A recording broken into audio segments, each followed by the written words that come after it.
بسم اللہ الرحمن الرحیم۔ ناظرین، انجینئر محمد علی مرزا بھی عجیب و غریب آدمی ہے۔ 2014 میں یہ عمرے کے لیے گیا اور بیوی کی ضد کی وجہ سے گیا، ورنہ اس کا دل نہیں تھا، کیونکہ 2007 میں اس نے حج کر لیا تھا، تو بیوی کی ضد کی وجہ سے 2014 میں جانا پڑ گیا۔ یہ وہاں پہنچ تو گیا، لیکن وہاں جا کر اس نے بیوی سے عہد لیا کہ آئندہ دوبارہ کبھی بھی حرمین میں نہیں آنا۔ 2014 میں جب آخری دفعہ عمرے کے لیے گیا، وہ بھی بیوی کی ضد پہ، تو میں نے خانہ کعبہ کے سین میں اس سے یہ عہد لیا تھا کہ ہم کبھی اب واپس حرمین نہیں آئیں گے۔ حج ہم نے 2007 میں کر لیا، 2014 میں عمرہ کر لیا، اب یہ دیکھ لیں آج فروری 2022 چل رہے ہیں، اس کے بعد نہیں گئے۔ تو ناظرین، آپ نے انجینئر کی بات سن لی۔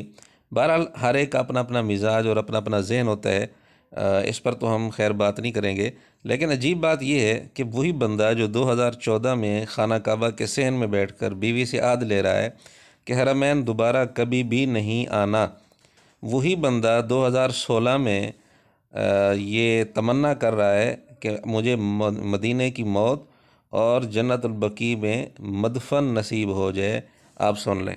اللہ تعالیٰ سے دعا کریں کہ اللہ تعالیٰ اس دن سے پہلے کہ ہماری روٹی دین کے ساتھ جڑ جائے، اللہ تعالیٰ ہمیں ایمان و عافیت کے ساتھ مدینہ شریف میں موت، بقیع غرقد میں مدفن اور جنت الفردوس میں اپنے محبوب صلی اللہ علیہ وآلہ وسلم کا پڑوس عطا فرمائے، آمین۔ اور یہی دعا 2017 میں بھی کر رہا ہے۔ اور اللہ تعالیٰ سے دعا کریں کہ اس دن سے پہلے کہ ہماری روٹی دین کے ساتھ جڑ جائے، ہمیں ایمان و عافیت کے ساتھ مدینہ شریف میں موت، بقیع غرقد میں مدفن اور جنت الفردوس میں اپنے محبوب صلی اللہ علیہ وآلہ وسلم کا پڑوس عطا فرمائے، آمین۔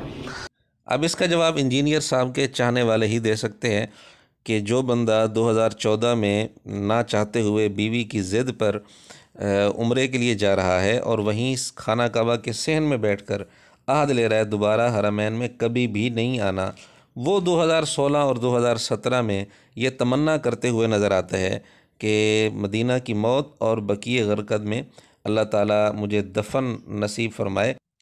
کیا ایسا ممکن ہے کہ ایک آدمی مدینہ میں نہ جائے اور موت مدینہ میں آ جائے اور جنت البقیع میں دفن بھی ہو جائے؟ اگر ایسا ممکن ہے تو قرآن و سنت سے اس کا ثبوت دیں، اور اگر ایسا ممکن نہیں تو پھر اس کا مطلب یہ ہوا کہ لوگوں کو جھوٹا تاثر دینے کے لیے مرزا جی اس قسم کی باتیں کرتے ہیں۔ وآخر دعوانا ان الحمد للہ رب العالمین۔